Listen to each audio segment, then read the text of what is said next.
The Taste Intelligence Map. 5,000 years of how humans learned to preserve, ferment, season, cook, and finally understand flavor. C. 10,000 BCE. Fire as the first cooking technology.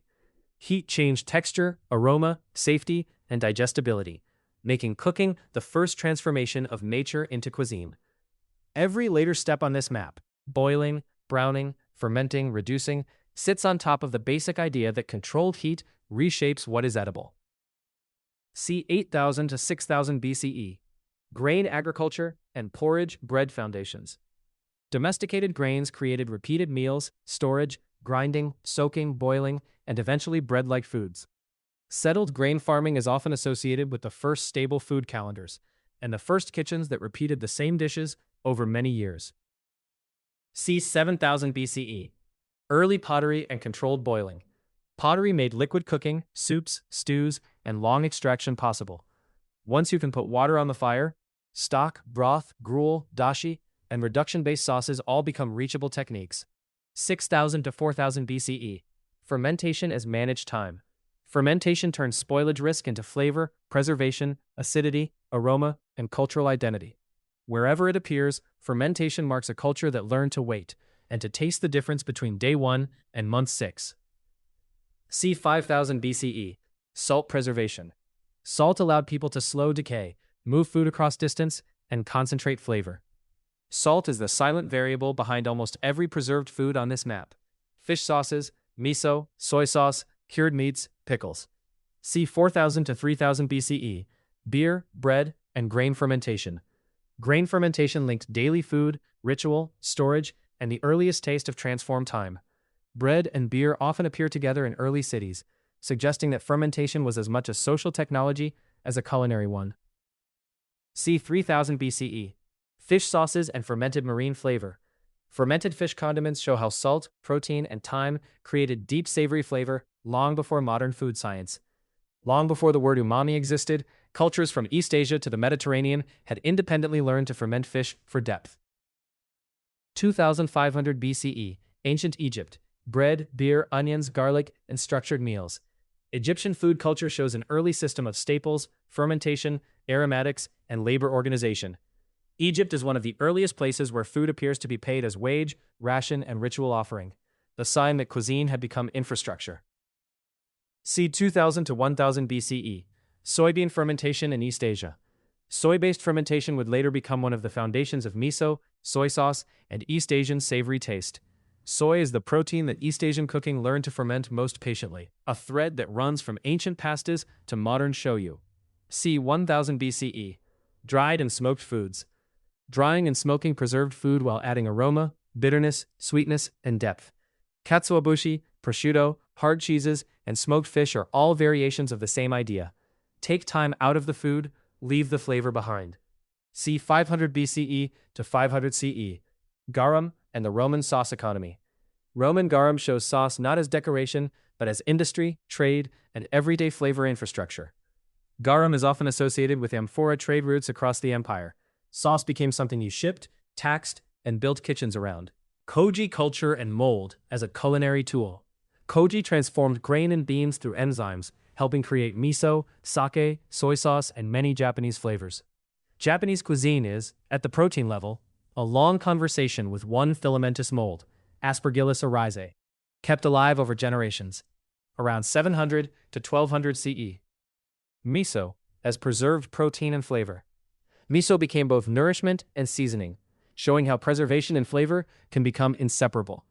A jar of miso is simultaneously a calorie source, a flavor library, and a record of microbial activity over months or years. Around 1000 to 1400 CE. Soy sauce develops as liquid seasoning. Soy sauce turned fermentation into a pourable, repeatable, everyday seasoning.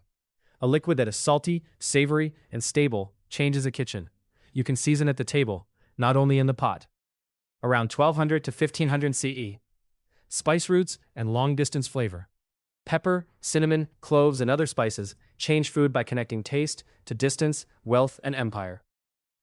When pepper costs as much as silver, what ends up in a kitchen stops being only about flavor. It becomes a record of who could afford what. Around 1492 onward. Columbian Exchange. tomatoes, potatoes, maize, chilies, cacao, and other foods reshaped cuisines across continents.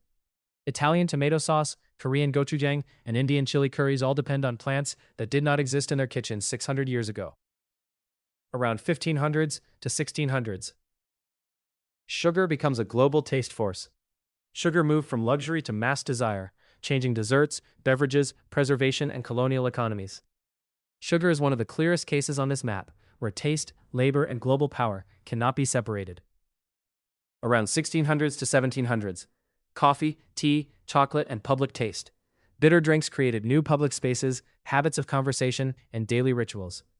Cafes and tea houses are early examples of taste creating space, places designed around the rhythm of a particular bitter drink. Around 1651, La Varenne and early modern French cuisine. French cooking began shifting toward lighter sauces, herbs, stocks, and technique-based refinement. From here, sauce gradually stops being a cover and becomes a structure, built on stock, reduction, and roux. 1700s. Restaurant culture emerges in France. The restaurant changed cooking from household service into public choice, menus, specialization, and culinary identity. Menus, courses, chef names, and the very idea of dining out as a choice all begin to crystallize in this period. 1800s. Canning and industrial preservation.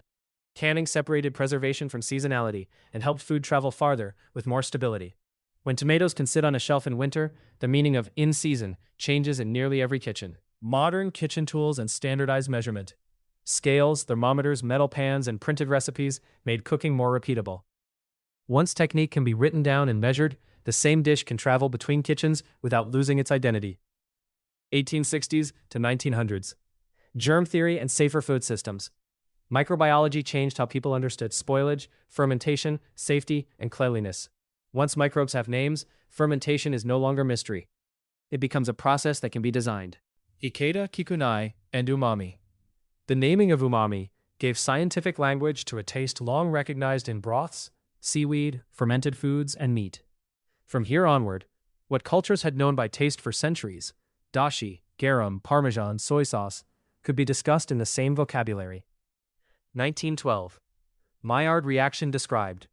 The Maillard reaction helped explain why browning produces roasted aromas and complex flavor. Once chefs can name the reaction behind a sear, technique can be taught and corrected with the same vocabulary across cuisines. 1920s to 1950s. Refrigeration changes time at home. Refrigeration changed shopping, leftovers, meat, dairy, and the rhythm of domestic cooking. Daily salting, daily marketing, and daily cooking gradually shift to weekly cooking. The rhythm of the kitchen quietly resets. 1950s to 1970s. Convenience food and the modern home kitchen.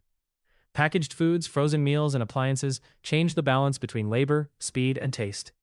How long you are willing to spend on dinner becomes part of the recipe. Taste is now negotiated with time. 1960s to 1980s. Nouvelle cuisine and lighter technique. Nouvelle cuisine emphasized freshness, shorter cooking, lighter sauces, plating, and chef identity.